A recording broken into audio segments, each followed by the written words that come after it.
Why We Are Here. I've written this book in part to remind myself of the kind of life I want to live. Those of us who are writers work out our stuff in public, even under the guise of pretending to write about someone else.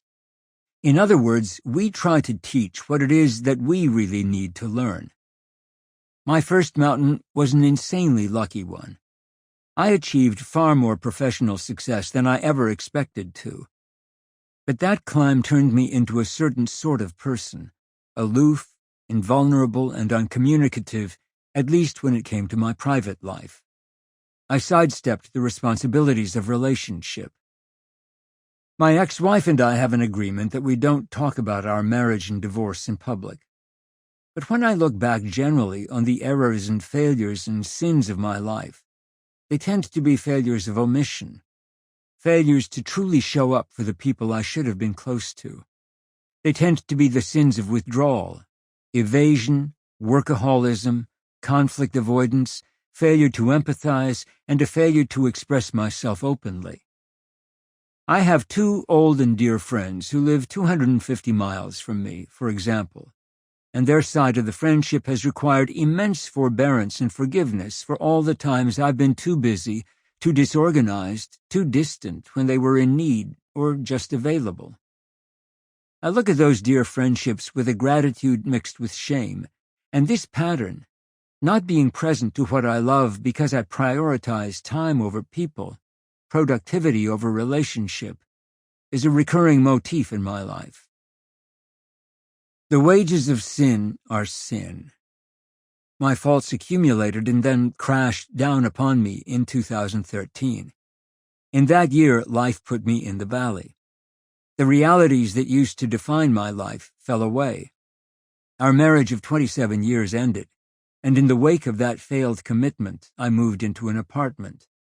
My children were emerging into adulthood and had either left home for college or were preparing to. I still got to see them when we went out to dinner and such, but I missed those 15-second encounters in the hallway or kitchen at home.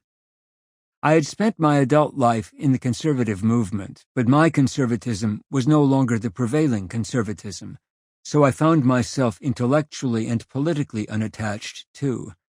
Much of my social life had been spent in conservative circles, and those connections drifted away. I realized I had a lot of friendships that didn't run deep. Few people confided in me, because I did not give off a vibe that encouraged vulnerability. I was too busy, on the move. I was unplanted, lonely, humiliated, scattered.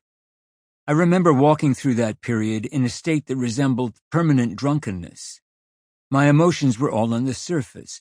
My playlists were all Irish heartbreak songs by Sinead O'Connor and Snow Patrol.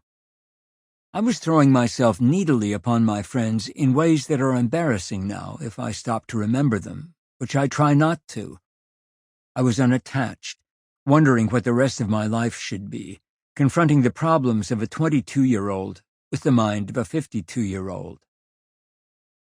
Having failed at a commitment, I've spent the ensuing 5 years thinking and reading about how to do commitments well, how to give your life meaning after worldly success has failed to fulfill. This book is a product of that search. Writing it was my attempt to kick myself in my own rear, part of my continual effort to write my way to a better life. A book must be the axe for the frozen sea within us, Kafka wrote. It should wake us up and hammer at our skull. Writing this book has served that purpose for me. I've also written it, I hope, for you. When it comes to what we writers do, I like to apply an observation by D.T. Niles. We are like beggars, who try to show other beggars where we found bread.